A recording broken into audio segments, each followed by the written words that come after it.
राधे राधे दोस्तों, स्वागत है आप सभी का हमारे यूट्यूब चैनल मैक्स स्टडी में। आज के इस वीडियो में हम रेलवे ग्रुप डी और एसएससी जीडी का क्वेश्चन कराने वाले हैं। रेलवे ग्रुप डी का पेपर होने वाला है और इसी बीच एसएससी जीडी का पेपर हो रहा है। तो दोस्तों, जिनका भी पेपर होने वाला है वो लोग इस वीडियो को पूरा ज़रूर देखें। तो चलिए वीडियो को शुरू करते हैं। इस वीडियो में पूरा 50 प्रश्न कराए गए हैं जो आपके लिए बहुत ही महत्वपूर्ण हैं। आपका पहला प्रश्न है, पृथ्वी पर दिन और रात होते हैं किसके कारण होते हैं? तो इसका राइट आंसर हो जाएगा option A. Option A right answer हो जाएगा आपका दैनिक गति के कारण। अगला प्रश्न है आपका, सबसे बड़ा ग्रह है, सबसे बड़ा ग्रह कौन सा है? आपका राइट आंसर हो जाएगा ऑप्शन ए बृहस्पति। अगला प्रश्न है, सबसे छोटा ग्रह है, सबसे बड़ा ग्रह तो बृहस्पति है, सबसे छोटा ग्रह है दोस्तों बुध। याद रखिएगा, सबसे छोटा ग्रह है बुध। आपका अगला प्रश्न है, अगुलहास धारा किस महासागर से बनती है? इसका राइट आंसर हो जाएगा ऑप्शन बी हिंद महासागर से। आपका अगला प्रश्न है, पृथ्वी का सबसे भीतर वाला भाग क्रोड किसका बना होता है? इसका राइट आंसर हो जाएगा ऑप्शन डी लोहा और निकिल का। यहाँ पे मिस प्रिंटिंग हो गया है, निकेल लिख दिया है, निकिल का। आपका अगला प्रश्न है, मैग्नीज के उत्पाद में भारत का दूसरा स्थान है, प्रथम देश कौन सा है? इसका राइट आंसर हो जाएगा ऑप्शन बी रूसी संघ। आपका अगला प्रश्न है, निम्नलिखित में से कौन देश कोयला का सबसे बड़ा उत्पादक है? कोयला का सबसे बड़ा उत्पादक है। इसका राइट आंसर हो जाएगा ऑप्शन सी अमेरिका। आपका अगला प्रश्न है, इनमें किसको जापान का मैनचेस्टर कहा जाता है? आपका राइट आंसर हो जाएगा ऑप्शन ए ओसाका को।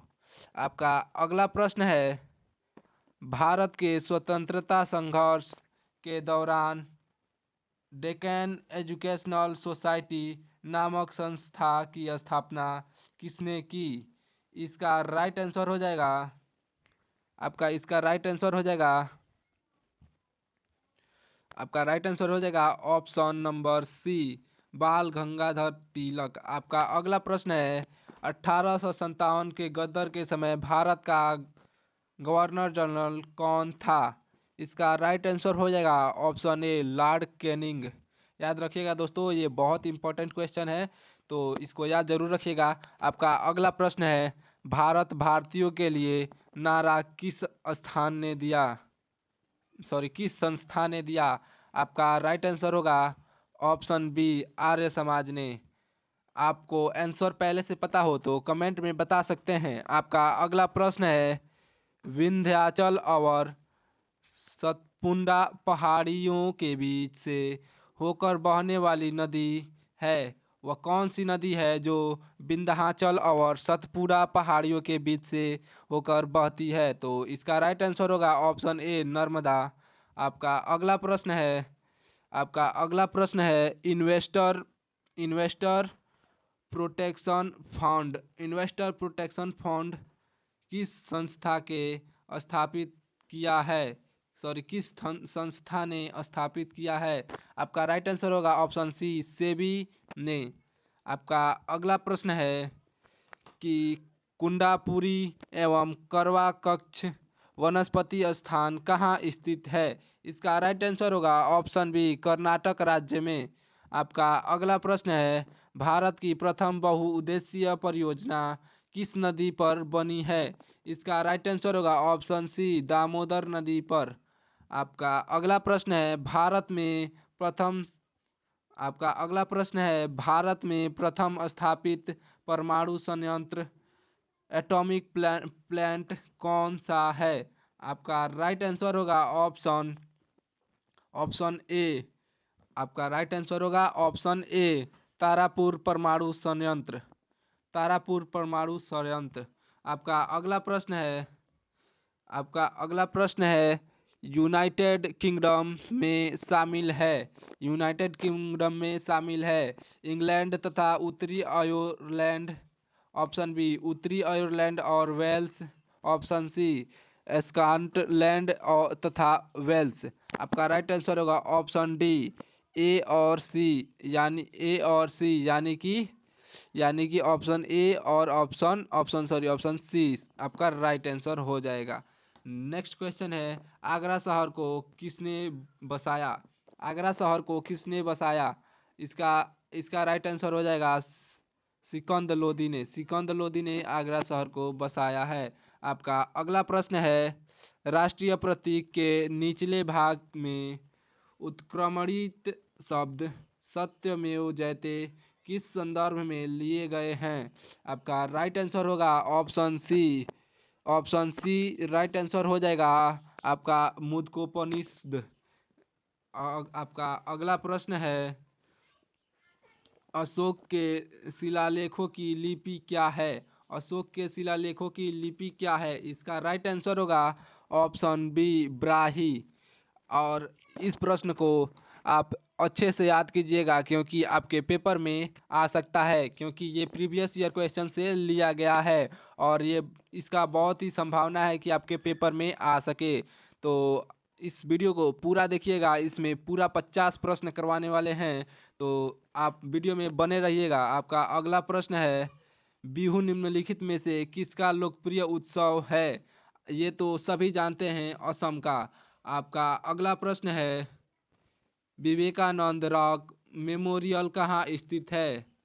आपका अगला प्रश्न है, विवेकानंद रॉक मेमोरियल कहाँ स्थित है? इसका राइट आंसर होगा ऑप्शन डी तमिलनाडु में। आपका अगला प्रश्न है, महात्मा गांधी को राष्ट्रपति के रूप में उल्लेख सबसे पहले किसने किया था? इसका राइट आंसर होगा ऑप्शन ए सुभाष चंद्र बोस ने। आपका अगला प्रश्न है, प्रथम गोलमेज सम्मेलन कहाँ हुआ था? प्रथम गोलमेज सम्मेलन कहाँ हुआ था? इसका राइट आंसर होगा ऑप्शन बी लंदन में। आपका अगला प्रश्न है, देश का लौह पुरुष किसे कहा जाता है? ये तो सभी लोग जानते हैं। इसका राइट आंसर होगा ऑप्शन ए सरदार वल्लभ भाई पटेल। आपका अगला प्रश्न है, महात्मा गांधी को अंधनंगा फकीर किसने कहा? महात्मा गांधी को अंधनंगा फकीर किसने कहा? आपका राइट आंसर हो जाएगा ऑप्शन सी चर्चिल ने कहा था। याद रखिएगा दोस्तों, आपका राइट आंसर हो जाएगा चर्चिल ने। आपका अगला प्रश्न है महात्मा गांधी निम्नलिखित में से किसने अधिक प्रभावित थे? महात्मा गांधी निम्नलिखित में से किनसे अधिक प्रभावित थे? तो आपका राइट आंसर हो जाएगा ऑप्शन बी लियो टॉल्स्टॉय। इसको ध्यान से देख लीजिएगा क्योंकि कंफ्यूजन हो सकता है। आपका अगला प्रश्न है, महात्मा गांधी का जन्म कब हुआ था? आपका अगला प्रश्न है, महात्मा गांधी का जन्म कब हुआ था? इसका राइट आंसर होगा ऑप्शन बी 1869 में। आपका अगला प्रश्न है, पंजाब केसरी के नाम से विख्यात थे। पंजाब केसरी के नाम से कौन विख्यात थे? आपका राइट आंसर होगा ऑप्शन डी लाला लाजपत राय। आपका अगला प्रश्न है, निम्नलिखित में से कौन सी गंगा की सहायक नदी नहीं है? निम्नलिखित में से कौन सी गंगा की सहायक नदी नहीं है? सोन भी गंगा की सहायक नदी है और गंडक भी गंगा की सहायक नदी है और डी कोसी भी गंगा की सहायक नदी है। तो आपका राइट आंसर होगा ऑप्शन ए स्वर्ण रेखा जो है गंगा की सहायक नदी नहीं है। आपका अगला प्रश्न है, किस राज्य की सीमा चीन से जुड़ी हुई है? भारत के किस राज्य की सीमा चीन से जुड़ी हुई है? तो अरुणाचल प्रदेश अरुणाचल प्रदेश की सीमा चीन से जुड़ी हुई है। तो आपका अगला प्रश्न है, कितने वर्ष के पश्चात राष्ट्रीय जनगणना होती है? कितने वर्ष के पश्चात राष्ट्रीय जनगणना पूछ रहा है दोस्तों, तो इसका राइट आंसर होगा ऑप्शन ए 10 वर्षों बाद। आपका अगला प्रश्न है, काजीरंगा राष्ट्रीय पार्क कहाँ है? काजीरंगा राष्ट्रीय पार्क है दोस्तों असम में। तो इसका राइट आंसर हो जाएगा ऑप्शन नंबर सी। आपका अगला प्रश्न है, ऑपरेशन फ्लड से संबंधित है। आपका राइट आंसर होगा डेयरी विकास। आपका अगला प्रश्न है, धान की खेती के लिए उत्तम मिट्टी कौन सी है? ये क्वेश्चन दोस्तों आ सकता है, तो इसको याद रखिएगा दोस्तों। ऑप्शन नंबर सी, दोमट मिट्टी।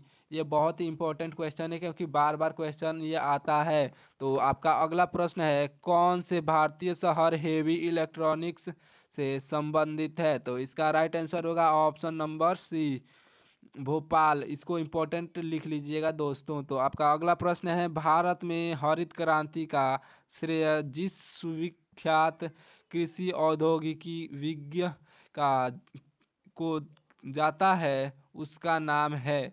तो आपका राइट आंसर होगा ऑप्शन डी। आपका राइट आंसर होगा ऑप्शन सी, डॉक्टर वगिंस कुरियन। डॉक्टर वगिंस कुरियन आपका राइट आंसर हो जाएगा। आपका अगला प्रश्न है दोस्तों, राणा प्रताप सागर संबंधित हैं। राणा प्रताप सागर संबंधित हैं दोस्तों, तो किससे संबंधित है? इसका राइट आंसर हो जाएगा आपका जल विद्युत से। जल विद्युत से संबंधित हैं। आपका अगला प्रश्न है, पृथ्वी और सूर्य के बीच अधिकतम दूरी किस तिथि को होती है? अधिकतम दूरी दोस्तों बताना है तो 4 जुलाई को अधिकतम दूरी होती है। आपका अगला प्रश्न है, भारत के राज चिन्ह के प्रयुक्त होने वाले शब्द सत्यमेव जयते किस उपनिषद से लिया गया है? आपका राइट आंसर होगा ऑप्शन बी, मुंडक उपनिषद से। मुंडक उपनिषद से। तो आपका अगला प्रश्न है, गायत्री मंत्र किस पुस्तक से लिया गया है? गायत्री मंत्र किस पुस्तक से लिया गया है? तो दोस्तों इसको आपको इम्पोर्टेंट डालकर नोट करना है क्योंकि ये प्रश्न आएगा ही आएगा।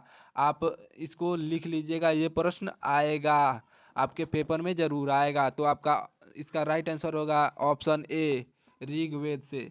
ऋग्वेद से लिया गया है। तो आपका अगला प्रश्न है, हिंदी किस लिपि में लिखी जाती है? हिंदी की लिपि होती है देवनागरी।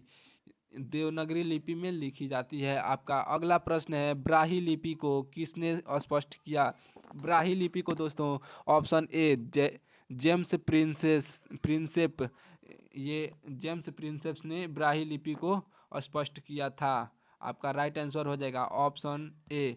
अगला प्रश्न है दोस्तों, राष्ट्रीय विज्ञान दिवस किस दिन मनाया जाता है? सी, 28 फरवरी को। आपका अगला प्रश्न है, राष्ट्रीय खेल दिवस किस दिन मनाया जाता है? राष्ट्रीय खेल दिवस किस दिन मनाया जाता है? इस समय क्रिकेट का खेल चल रहा है, तो दोस्तों इसे याद करना बहुत ज़रूरी है। तो आप इसे याद जरूर कर लीजिएगा, 29 अगस्त को मनाया जाता है राष्ट्रीय खेल दिवस। आपका अगला प्रश्न है, कंप्यूटरी साक्षरता दिवस किस दिन मनाया जाता है? इसका राइट आंसर होगा ऑप्शन सी, 2 दिसंबर। नेक्स्ट क्वेश्चन है दोस्तों, केंद्रीय उत्पाद शुल्क दिवस किस दिन मनाया जाता है? इसका राइट आंसर होगा ऑप्शन बी, 22 फरवरी। आपका अगला प्रश्न है, हिंदी दिवस किस दिन मनाया जाता है? ये दोस्तों वेरी वेरी इंपॉर्टेंट है, तो आप इसे याद जरूर कर लीजिएगा। इसका राइट आंसर होगा ऑप्शन सी, 14 सितंबर। आपका अगला प्रश्न है दोस्तों, अब बस लास्ट में 2 क्वेश्चन बच गए हैं। तो आपका अगला प्रश्न है, शिक्षक दिवस किस दिन मनाया जाता है? दोस्तों ये तो इसका आंसर तो कोई भी बता सकता है, 5 सितंबर, क्योंकि हम लोग बचपन से जानते हैं। आपका अगला प्रश्न है दोस्तों, किसान दिवस किस दिन मनाया जाता है?